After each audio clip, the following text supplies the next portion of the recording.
الحمد لله رب العالمين، والصلاة والسلام على أشرف الأنبياء والمرسلين وعلى آله وأصحابه أجمعين. أما بعد، فقد قال الله تبارك وتعالى في الكلام المجيد والفرقان الحميد: سبحان الذي أسرى بعبده ليلا من المسجد الحرام إلى المسجد الأقصى الذي باركنا حوله لنريه من آياتنا إنه هو السميع البصير. صدق اللہ العظیم. معزز سامعین کرام، اللہ تبارک و تعالی نے اس دنیا کے اندر طرح طرح کی مخلوقات کو پیدا کیا، اور ان مخلوقات میں اشرف المخلوقات انسان کو بنایا. اس کے بعد دیگر انسانوں کو جو فضائل دیے گئے، دیگر انسانوں کو جو انعامات دیے گئے، دیگر انسانوں کو جو خصوصیات دی گئی، ان میں سب سے زیادہ خصوصیات جو دی گئی، سب سے زیادہ فضائل جس کے سنائے گئے، سب سے عظمت اور برتر انسان کی وہ جماعت انبیاء کرام علیہ السلام ہیں کہ جن کو دوسرے انسانوں سے زیادہ فضیلتیں دی گئی، کہ جن کے متعلق فضائل سنائے گئے، اور تمام کے تمام انبیاء کرام علیہ السلام میں سب سے افضل میرے اور آپ کے آقا تاجدار مکی و مدنی محمد عربی صلی اللہ علیہ وسلم کو بنایا. کہ دوسرے انبیاء کرام علیہ السلام کو جو انعامات دیے گئے تھے، ان سے کئی گنا زیادہ انعامات میرے اور آپ کے آقا کو دیے گئے. دوسرے انبیاء کرام علیہ السلام کو اللہ تبارک و تعالیٰ نے مخاطب کیا، بات چیت کی. کسی کو کتاب دی گئی، کسی کو وحی کے ذریعے بات چیت کی گئی، لیکن میرے اور آپ کے آقا کا وہ مرتبہ ہے کہ میرے اور آپ کے آقا سے جب ہمارے اور آپ کے بنانے والے خالق و مالک اللہ تبارک و تعالیٰ نے ہم کلامی کی، جب بات چیت کی، تو خود میرے اور آپ کے آقا کو آسمانوں کے اوپر بلایا. ایک معراج کا واقعہ ہوا کہ جو میرے اور آپ کے آقا تاجدار مکی و مدنی محمد عربی صلی اللہ علیہ وسلم کا ایک معجزہ ہے، اللہ تبارک و تعالیٰ کا انعام ہے. تو مختصراً اس واقعے کو بیان کرنے کے بعد اس واقعے میں ہمارے اور آپ کے لیے کیا کیا تحائف، کیا تحفے پیش کیے گئے، اس کو ہمیں اور آپ کو سمجھنا ہے اور ہماری زندگیوں کو بدلنے کی کوشش کرنا ہے. نبی کریم صلی اللہ علیہ وسلم ایک مرتبہ رات میں سوئے ہوئے تھے. حضور اکرم صلی اللہ علیہ وسلم کی خدمت میں حضرت جبرائیل علیہ السلام تشریف لائے. ادب اور احترام کے ساتھ حضور اکرم صلی اللہ علیہ وسلم کے سامنے، حضور اکرم صلی اللہ علیہ وسلم کے قدم مبارک کے پاس اپنے پیروں کو بچھا دیا. اس کے بعد ہمارے اور آپ کے آقا بیدار ہو گئے. نبی کریم صلی اللہ علیہ وسلم کو وہاں سے اٹھا کر کعبۃ اللہ کے سامنے حتیم کے پاس لٹایا گیا. وہاں آپ کے سینے کو چیرا گیا، شق صدر ہوا. اس کے بعد میرے اور آپ کے آقا تاجدار مکی و مدنی محمد عربی صلی اللہ علیہ وسلم کو مسجد اقصی لے جایا گیا. قرآن پاک میں خود اللہ تبارک و تعالی بیان فرماتے ہیں سبحان الذی اسری بعبدہ لیلا من المسجد الحرام الی المسجد الاقصی، پاک ہے وہ ذات کہ جو اپنے بندے کو مسجد اقصی سے لے کر، جو مسجد حرام سے لے کر مسجد اقصی تک اپنے بندے کو رات میں لے گیا۔ اس آیت کے شروع میں سبحان کا لفظ لا کر اللہ تبارک و تعالیٰ نے یہ بیان کر دیا کہ اللہ تبارک و تعالیٰ کی ذات پاک ہے، اللہ تبارک و تعالیٰ کی ذات تمام عیوب سے پاک ہے۔ اگر اللہ تبارک و تعالیٰ چاہے تو وہ اپنے بندے کو اس طریقے سے لے جا سکتا ہے۔ تو یہاں پر عقل کے گھوڑے دوڑانے والے کہ جن کو یہ واقعہ سمجھ میں نہیں آ رہا ہے کہ ایک بندے کو اتنی دیر میں اتنی بڑی سیر کیسے کروا دی، اسے یہاں پر ایک اشارہ کیا جا رہا ہے کہ اللہ کی ذات یہ تمام عیوب سے پاک ہے۔ اللہ کی ذات قادر ہے کہ اپنے بندے کو، اپنے رسول کو تھوڑے سے وقت کے اندر آسمانوں کی سیر کروا دے۔ پھر مسجد اقصی میں کیا ہوا؟ مسجد اقصی میں تمام کے تمام انبیاء کرام علیہ السلام کی روحوں کو اللہ تبارک و تعالیٰ نے مثالی جسم دیا اور تمام کے تمام انبیاء کرام علیہ السلام جمع ہو گئے۔ حضرت جبرائیل علیہ السلام نے اذان دی، حضرت میکائیل علیہ السلام نے تکبیر پڑھی، اور اس کے بعد ایک وہاں کا منظر یہ ہے کہ تمام کے تمام انبیاء کرام علیہ السلام حضرت آدم علیہ السلام سے لے کر حضرت عیسیٰ علیہ السلام تک آخر نبی حضرت محمد مصطفیٰ صلی اللہ علیہ وسلم ایک مسجد کے اندر جمع ہے، اور وہاں پر نماز پڑھانے کے لیے کون آگے بڑھے؟ تمام کے تمام کی نظریں ایک دوسرے پر اٹھی ہوئی ہے کہ حضرت جبرائیل علیہ السلام میرے اور آپ کے آقا تاجدار مکی و مدنی محمد عربی صلی اللہ علیہ وسلم کے ہاتھ پکڑ کر آپ کو مصلی پر لے آئے۔ پھر ہمارے اور آپ کے آقا نے نماز پڑھائی۔ اس کے بعد آگے کا سفر شروع ہوا، آسمانوں کا سفر شروع ہوا۔ یہ زمین کا جو سفر تھا مسجد حرام سے لے کر مسجد اقصی تک کا، اس سفر کو اسراء کہا جاتا ہے، اور مسجد اقصی سے لے کر آسمانوں تک کا جو سفر ہوا اس سفر کو معراج کہا جاتا ہے۔ معراج کا معنی ہے سیڑھی، کہ وہاں پر سے سیڑھی لگائی گئی، جو کچھ بھی ہوا وہ ہوا۔ پھر ہمارے اور آپ کے آقا کو پہلے آسمان پر لے جایا گیا۔ پہلے آسمان کے فرشتوں نے نبی کریم صلی اللہ علیہ وسلم کو دیکھ کر جو بھی آداب کرنے تھے وہ آداب ہوئے۔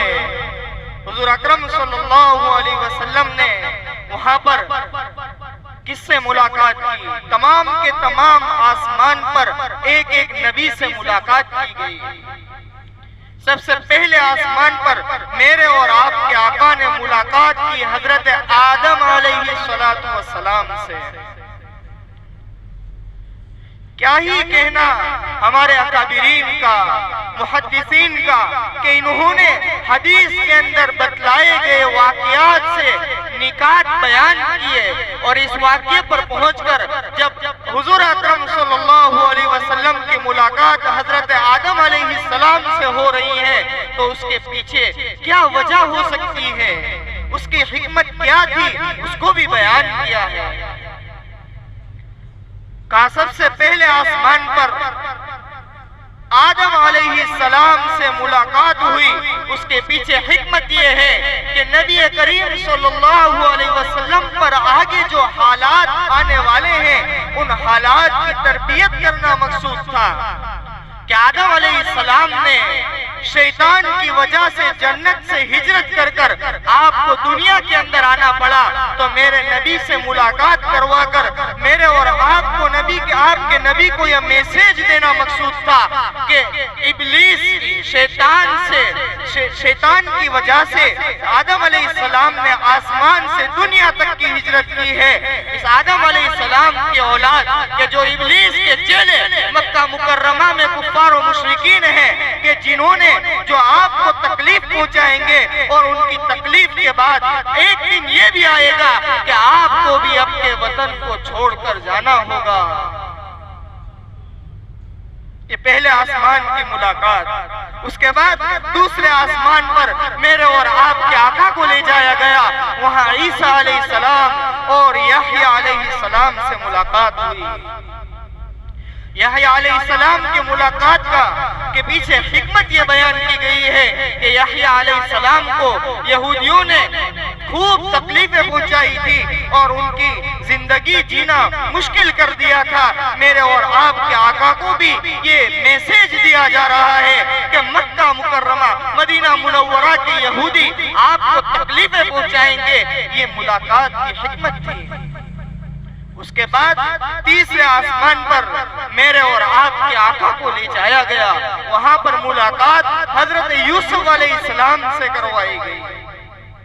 اس کے پیچھے حکمت یہ بیان کی ہے کہ یوسف علیہ السلام سے ملاقات کروانے کی حکمت یہ تھی کہ برادران یوسف نے یعنی یوسف علیہ السلام کے بھائیوں نے یوسف علیہ السلام کو تکلیفیں پہنچائی تھی، ان کو کنویں میں ڈال دیا تھا، طرح طرح کی تکلیفیں پہنچائی تھی۔ تو نبی کریم صلی اللہ علیہ وسلم کو بھی برادران وطن مکہ مکرمہ کے کفار و مشرکین تکلیف پہنچائیں گے۔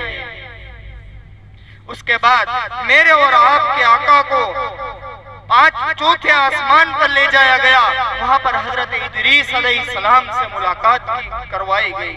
حضرت ادریس علیہ السلام کو جس طریقے سے اللہ تبارک و تعالیٰ نے رفعت و بلندی کا مقام عطا فرمایا تھا، اسی طریقے سے میرے اور آپ کے آقا کو بھی رفعت و بلندی کا مقام عطا کیا گیا۔ اس وجہ سے حضرت ادریس علیہ السلام سے ملاقات کروائی گئی۔ اس کے بعد والے آسمان پر حضرت ہارون علیہ السلام سے ملاقات کروائی گئی کہ ہارون علیہ السلام کے منع کرنے پر بھی گوسالہ پرستی اس زمانے کے اندر شروع ہو گئی تھی۔ میرے اور آپ کے آقا کے زمانے میں بھی بت پرستی، بتوں کو پوجنا شروع تھا، اس وجہ سے ہارون علیہ السلام کی ملاقات کروائی گئی۔ موسیٰ علیہ السلام سے چھٹے آسمان پر ملاقات کروائی گئی، کہا کہ شام کی فتح موسیٰ علیہ السلام کے ذریعے ہوئی تھی، تو ایک وقت آئے گا کہ تبوک کا موقع ہوگا اور غزوہ تبوک ہوگا اور تبوک فتح ہوگا۔ تو نبی کریم صلی اللہ علیہ وسلم کی موسیٰ علیہ السلام سے ملاقات کروانے کی حکمت یہ تھی۔ اور اس کے بعد آخری آسمان پر حضرت ابراہیم علیہ السلام سے ملاقات کروائی گئی۔ اس کی حکمت یہ بیان کی ہے کہ ابراہیم علیہ السلام نے بیت اللہ کی تعمیر کی اور بیت اللہ کی طرف لوگوں کو بلایا۔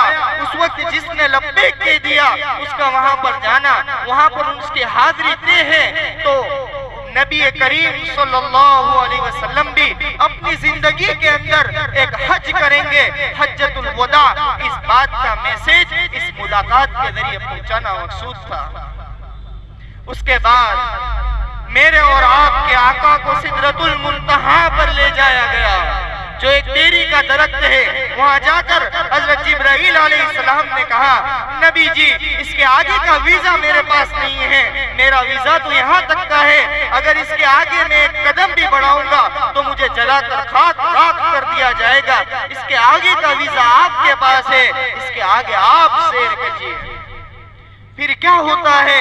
اللہ تبارک و تعالیٰ اور اللہ کے نبی، اللہ کے رسول، ہمارے اور آپ کے آقا جناب محمد مصطفیٰ صلی اللہ علیہ وسلم کے درمیان جو بھی پردے تھے وہ تمام کے تمام پردے ہٹا لیے جاتے ہیں۔ قاب قوسین او ادنا، قرآن شریف میں ذکر ہے کتنا فاصلہ تھا، ایک کمان دو کمان کے درمیان کا جتنا فاصلہ ہوتا ہے اتنا فاصلہ اللہ تبارک و تعالیٰ اور اللہ کے محبوب صلی اللہ علیہ وسلم کے درمیان باقی رہا۔ کیا باتیں ہوئی؟ قرآن نے کہا اوحا ما اوحا، اوحا لہا ما اوحا، کہ ان سے جو کچھ بھی باتیں ہوئی وہ ہوئی۔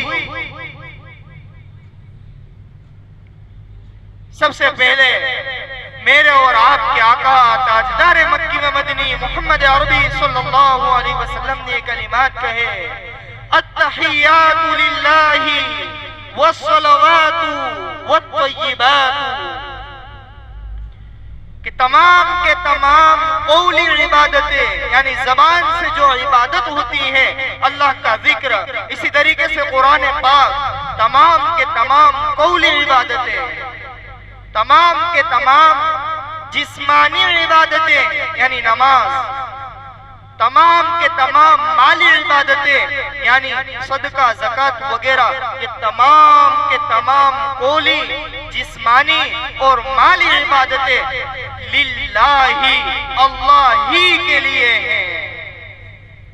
جب یہ تین چیزیں میرے اور آپ کے آقا کی طرف سے ہوئی تو سامنے سے اللہ تبارک و تعالیٰ کی طرف سے جواب آتا ہے، السلام علیک ایھا النبی ورحمۃ اللہ وبرکاتہ،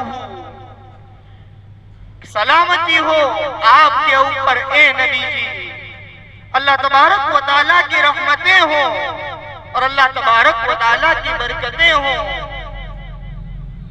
جب یہاں سے تین چیزیں دی گئی تو سامنے سے تین چیزیں دی گئی، سلامتی، رحمت اور برکت۔ قربان جائے آقا مکی و مدنی محمد عربی صلی اللہ علیہ وسلم کی ذات پر کہ اس وقت بھی میرے اور آپ کے جیسے گنہگار امتی کو ہمارے نبی نے نہیں بولا، ہمارے اور آپ کے نبی کی زبان سے یہ الفاظ نکلے، السلام علینا وعلی عباد اللہ الصالحین، سلامتی ہو ہم پر اور اللہ تبارک و تعالیٰ کے نیک بندوں پر۔ تو علینا جو ہم پر کہا، ان ہم کے اندر ہم تمام کے تمام شامل ہیں کہ اللہ کے محبوب صلی اللہ علیہ وسلم نے اس موقع پر ہم کو بھی یاد کیا۔ یہ معاذرہ دیکھ کر حضرت جبرائیل علیہ السلام بول پڑے، اشہد اللہ الہ الا اللہ واشہد ان محمدا عبدہ ورسولہ، کہ اللہ تبارک و تعالیٰ کے علاوہ کوئی معبود نہیں ہے، اس کی میں گواہی دیتا ہوں، اور محمد مصطفیٰ صلی اللہ علیہ وسلم اللہ کے رسول ہیں۔ اس کے بعد کیا ہوا؟ نبی کریم صلی اللہ علیہ وسلم فرماتے ہیں کہ مجھے تین چیزیں دی گئی۔ اس بات کو ذرا سمجھنے کی ضرورت ہے، ہمارے اور آپ کے لیے بہت بڑا تحفہ ہے کہ اللہ کے محبوب صلی اللہ علیہ وسلم فرما رہے ہیں کہ مجھے تین چیزیں دی گئی۔ سب سے پہلی چیز اعطی الصلوات الخمسہ، 5 نمازیں عطا کی گئی۔ سب سے پہلی چیز کیا؟ 5 نمازیں عطا کی گئی کہ ان 5 نماز کے ذریعے بندہ اللہ تبارک و تعالیٰ سے باتیں کرے، اللہ تبارک و تعالیٰ کے سامنے اپنی پیشانی کو جھکائے، اللہ تبارک و تعالیٰ کے سامنے اپنی حاجتوں کو مانگے، اللہ تبارک و تعالیٰ کے سامنے اپنی دنیا اور آخرت کی حاجتوں کو مانگے، اللہ تبارک و تعالیٰ اسے عطا کریں گے۔ تو یہ 5 نمازیں حضور اکرم صلی اللہ علیہ وسلم کو معراج کے موقع پر عطا کی گئی۔ تو ہمیں اور آپ کو اس واقعے سے سبق یہ لینا ہے کہ ان 5 نمازوں کو عطا کرنے کے لیے میرے اور آپ کے آقا کو آسمانوں کے اوپر بلایا گیا ہے، تو ہم اور آپ ان 5 نمازوں کو ہماری زندگی کے اندر لائیں۔ اگر ہماری زندگی کے اندر یہ 5 نماز کا اہتمام نہیں ہے تو ہماری زندگی کے اندر آج سے ارادہ کرے کہ 5 نمازوں کو نہیں چھوڑیں گے۔ اگر نماز کو ہم پڑھ رہے ہیں تو نماز کو صحیح پڑھنے کی فکر کریں کہ میں ایسی نماز پڑھوں جیسی نماز میرا رب مجھ سے چاہتا ہے، کہ میں جب اللہ اکبر کہوں تو میرے سامنے میرے دل کے اندر یہ استحضار ہو کہ اللہ کی ذات سب سے بڑی ہے، کوئی میرا کچھ نہیں بگاڑ سکتا ہے، میں اللہ کے سامنے کھڑا ہوں۔ جب میں رکوع میں جاؤں اور سبحان ربی العظیم کہوں تو میرے دل کے اندر یہ استحضار پیدا ہو کہ میں یہ میری زبان سے یہ کلمات نکال رہا ہوں کہ پاک ہے وہ ذات، پاک ہے میرا رب کہ جو عظمت والا ہے۔ میں سجدے میں جا کر سبحان ربی الاعلیٰ کہوں تو مجھے دل کے اندر یہ استحضار ہو کہ پاک ہے میرا رب کہ جو بلند و برتر ہے، جو اعلیٰ ہے۔ اس لیے ضرورت اس بات کی ہے کہ ہم امت کے اندر نماز کس طریقے سے زندہ ہو جائے، ہمارے گھروں کے اندر نماز کس طریقے طریقے سے زندہ ہو جائے. اگر ہم نماز پڑھ رہے ہیں تو صحیح نماز پڑھنے والے کیسے بن جائے, نماز کے چھوٹے چھوٹے مسائل ہمیں معلوم ہو جائے, ہماری نماز کے اندر استعدار کیسے پیدا ہو جائے, ان تمام چیزوں کی فکر کریں. دوسرا جو میرے اور آپ کے آقا کو انعام دیا گیا وہ انعام ہے سورہ بقرہ کی آخری 2 آیتیں. ربنا لا تؤاخذنا ان نسینا او اخطأنا, اے ہمارے رب لا تؤاخذنا, تو ہماری پکڑ مت کرنا, ان نسینا او اخطأنا, اگر ہم بھول جائے یا ہم سے کوئی غلطی ہو جائے تو ہماری پکڑ نہ کرنا. ربنا ولا تحمل علينا اصرا كما حملته على الذين من قبلنا, کہ ہم پر وہ بوجھ مت ڈالنا جو ہم سے پہلوں پر بوجھ ڈالا ہے, ہم پر ایسا بوجھ مت ڈالنا جس کو ہم اٹھا نہ سکیں. واعف عنا, درگزر فرما دے. واغفر لنا, ہماری مغفرت کر دے. وارحمنا, ہم پر رحم فرما. انت مولانا, تو ہی کارساز ہے, تو ہی ہمارا حامی و مددگار ہے. فانصرنا علی القوم الکافرین, ہم تجھ ہی سے مدد مانگتے ہیں کہ کافروں کے مقابلے میں ہم تجھ ہی سے مدد مانگتے ہیں, تو ہی ہماری مدد فرما. اس دعا کا اہتمام کیا جائے. اس دعا کے اندر ہمیں اور آپ کو کیا باتیں مانگنے کا سکھلایا گیا ہے, ان باتوں کو سوچ کر استعزار کے ساتھ اس دعا کو ہم اور آپ مانگے. یہ دعا وہ ہے, یہ قرآن کریم کی وہ آیتیں ہیں جو آپ کو آسمانوں کے اوپر بلا کر دی گئی. اور تیسری چیز کہ اللہ تبارک و تعالی میری امت میں سے ہر اس شخص کی مغفرت کر دے گا جس نے شرک نہ کیا ہو. بہت بڑی چیز ہے کہ اللہ تبارک و تعالی امت میں سے ہر گنہگار کو معاف کر دے گا, لیکن جس نے شرک کیا ہوگا, اللہ کی ذات اور صفات کے ساتھ کسی کو شریک ٹھہرایا ہوگا, اولاد کا دینے والا اللہ کے علاوہ کسی کو مانا ہوگا, بیماری کی شفا دینے والا اللہ کے علاوہ کسی کو مانا ہوگا, اس کو اللہ پاک معاف نہیں کریں گے. کہ رزق کو دینے والا یہ اللہ ہے, اولاد کو دینے والا اللہ ہے, روزی میں برکت دینے والا اللہ ہے, اور تمام کے تمام دنیا کے اندر انسانوں کا نظام چلانے والا, زندگی اور موت کا مالک ایک تنہ اللہ تبارک و تعالی ہے. اس کے ساتھ کسی کو شریک نہ کیا جائے.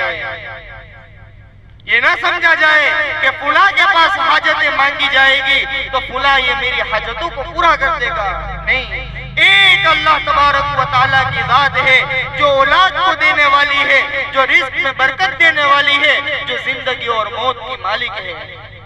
تو تیسری چیز یہ کہ اللہ تبارک و تعالیٰ میری امت میں سے ہر ایک کی مغفرت کر دے گا, ہر ایک کو بخش دے گا, لیکن جس نے اللہ کے ساتھ شرک کیا ہوگا, کسی کو شریک ٹھہرایا ہوگا, اسے معاف نہیں کرے گا. تو یہ جو ہمیں اور آپ کو 3 انعامات دیے گئے ہیں, ان انعامات کے اوپر ہم ہماری زندگی کو لائیں کہ 5 وقت کی نماز کا اہتمام ہو, ان دعاؤں کے مانگنے کا ہمارا معمول ہو, اور شرک سے بچا جائے. شرک سے بچنے کی کیا کیا تدبیریں ہیں, کیا کیا احتیاطی پہلو ہے, اس کو جانا جائے. رہی بات شب معراج کی, تو اس کے متعلق کوئی خاص تاریخ متعین ایسے مضبوط روایتوں سے نہیں ملتی. بعض روایت کے لیے اندر آتا ہے کہ 27 رجب یہ شب معراج کے لیے یہ رات تھی, اور اس رات کے اندر کسی عبادت کو سنت سمجھ کر کوئی بھی عبادت انسان نہیں کر سکتا, اس لیے کہ نبی کریم صلی اللہ علیہ وسلم کی زندگی اور صحابہ کرام رضی اللہ تعالیٰ عنہ اجمعین کی زندگی کے اندر اس رات کی کوئی خاص عبادت نہیں ہے. اس لیے اگر کوئی اس رات کے اندر سنت سمجھ کر نبی کریم صلی اللہ علیہ وسلم کا معمول سمجھ کر اگر کوئی عبادت کرتا ہے تو یہ صحیح نہیں ہے. اس رات کے اندر عبادت کرنا چاہے عبادت کر سکتے ہیں, رات کی کوئی خاص عبادت نہیں ہے، جس طریقے سے عید کی ایک خاص نماز ہے کہ عید کے دن ایک الگ سے نماز پڑھی جاتی ہے، اس طریقے سے اس رات کی کوئی خاص الگ سے عبادت نہیں ہے، بلکہ رجب اور شعبان کے مہینے کے اندر ہمیں اور آپ کو، میرے اور آپ کے آقا کی تعلیم یہ ہے کہ ان مہینوں کے اندر رمضان کی تیاری کی جائے۔ ایک دعا منقول ہے، اللہم بارک لنا فی رجب و شعبان، اے میرے رب، اے ہمارے رب، ہمارے لیے رجب اور شعبان کے مہینے میں برکت عطا فرما، وبلغنا رمضان، اور ہم کو رمضان تک پہنچا دے۔ برکتوں والا، رحمتوں والا جو مہینہ آنے والا ہے اس مہینے تک ہم کو پہنچا دے۔ یہ میرے آقا نے دعا مانگی ہے، تو ہمیں اور آپ کو بھی اس بات کا اہتمام کرنا چاہیے کہ ہم ان دونوں مہینوں کے اندر ہم اس دعا کا اہتمام کریں، اللہم بارک لنا فی رجب و شعبان وبلغنا رمضان۔ دوسرا، ان دو مہینوں کے اندر میرے اور آپ کے آقا کا معمول یہ تھا کہ کثرت سے رجب اور شعبان کے مہینے میں روزے رکھا کرتے تھے، پھر 20 شعبان کے بعد حضور اپنے روزے بند کر دیتے تھے تاکہ رمضان المبارک کے مہینے کے لیے کچھ قوت اور تقویت حاصل ہو۔ اس لیے ہمیں اور آپ کو بھی یہ کرنا چاہیے کہ اگر ہو سکے تو رجب اور شعبان کے مہینے میں ہم کچھ نہ کچھ تھوڑے بہت روزے رکھ لیں۔ پھر تو آنے والے مہینے کی تیاری اور کیا ہو سکتی ہے؟ آنے والے مہینے کی تیاری یہ ہے کہ آنے والے مہینے میں جو عبادتیں کی جائے گی ان عبادتوں کی ابھی سے پریکٹس شروع کریں۔ 5 وقت کی نماز ابھی ہم نہیں پڑھ رہے ہیں، رمضان المبارک کا مہینہ آئے گا، 1 گھنٹے تک تراویح پڑھنی ہے، تو ہم اور آپ یہ طے کریں کہ ہم 5 وقت کی نماز کا اہتمام اب سے شروع کریں گے، کچھ نہ کچھ عبادتیں ہم ہماری بڑھانا شروع کریں تو رمضان کے مہینے میں ہمیں اور آپ کو بوجھ محسوس نہ ہو۔ رمضان المبارک کے مہینے کے اندر ایک عبادت روزے کی جاتی ہے۔ میرے بھائیوں، معافی کے ساتھ میں آپ کے سامنے بیان کرتا ہوں کہ ہمارے معاشرے کے اندر، ہماری سوسائٹی کے اندر اس روزوں کو فرض سمجھا ہی نہیں جا رہا ہے۔ پورے جوناگڑھ شہر کا اگر ہم مارکنگ کریں تو 10% لوگ روزہ رکھتے ہیں، 90% مسلمان روزے کو عبادت ہی نہیں سمجھتے، اور ہٹے کٹے نوجوان اپنے آپ کو کمزور ثابت کر یہ کہتے ہیں کہ ہم کمزور ہیں، ہم سے روزہ نہیں رکھا جاتا۔ یہ بڑی ناقدری کی علامت ہے۔ اللہ تبارک و تعالیٰ کے ایک بہت اہم فریضے سے ہم اور آپ بے رخی کر رہے ہیں۔ اس لیے کوشش یہ کریں کہ ابھی سے روزے کے فضائل کو بیان کیا جائے، ہمارے گھروں کے اندر جو روزے نہیں رکھتے ہیں ان کو سمجھایا جائے، ان کے سامنے روزے کے فضائل کو بیان کیا جائے۔ ہاں، اگر ایسا کوئی بیمار ہے تو اس کے متعلق مسائل کو پوچھا جائے کہ ہمارے گھر کے اندر ایسے مریض ہیں، ان کے لیے روزہ رکھنا چاہیے یا نہیں رکھنا چاہیے۔ کوشش یہ کریں کہ ہم اور آپ ابھی سے روزے کے متعلق فضائل کو بیان کریں، دعوت دیں، نوجوانوں کے ذہن بنائیں، اور رمضان المبارک کے مہینے میں 100% مسلمان، ہمارے محلے کے، ہمارے معاشرے کے، ہمارے شہر کے 100% مسلمان روزے کی عبادت کے اوپر آ جائے، اس کی فکر کرنی ہے۔ اسی طریقے سے رمضان المبارک کے مہینے کے اندر ایک عبادت قرآن شریف کی تلاوت کی جاتی ہے۔ تو ہم اور آپ ابھی ہمارے پاس 1 مہینے کا وقت ہے، تو کوشش یہ کریں کہ اگر ہم قرآن شریف کو صحیح نہیں پڑھ پا رہے ہیں تو ہم کوشش یہ کریں کہ 1 مہینے کے اندر کچھ نہ کچھ اپنا وقت نکال کر، اپنا وقت فارغ کر کے ہم قرآن شریف کو صحیح کرنے کی فکر کریں۔ رمضان المبارک سے پہلے ہی کچھ نہ کچھ تلاوت کا معمول بنا لے تاکہ رمضان المبارک کے مہینے کے اندر تلاوت کرنا ہمارے اور آپ کے لیے آسان ہو جائے۔ تو پوری بات کا خلاصہ یہ ہے کہ اللہ تبارک و تعالیٰ نے ہمیں اور آپ کو جو دین دیا ہے یہ بڑا سالم اور بڑا اعتدال والا دین ہے۔ اس دین کے اندر ہم اور آپ عبادت کرنے میں بھی اللہ تبارک و تعالیٰ کے حکم کے مکلف ہیں۔ کوئی عبادت ہم اور آپ عبادت سمجھ کر رہے ہو اور اللہ تبارک و تعالیٰ کی اس سے ناراضگی ہو رہی ہو، ان باتوں سے ہمیں اور آپ کو بچنا چاہیے. اس لیے ہم اور آپ جو بھی عمل کریں سنت اور شریعت کی روشنی کے اندر اس عمل کو ہم اور آپ دیکھیں کہ میرے لیے یہ کام کرنا جائز ہے یا نہیں, یہ کام سنت ہے یا نہیں ہے, یہ کام اولا ہے یا غیر اولا ہے. ہم اپنے اندر تحقیق کا جذبہ اپنے اندر لائے اور ہر ایک عمل کو سیکھ کر کرنے کی کوشش کریں.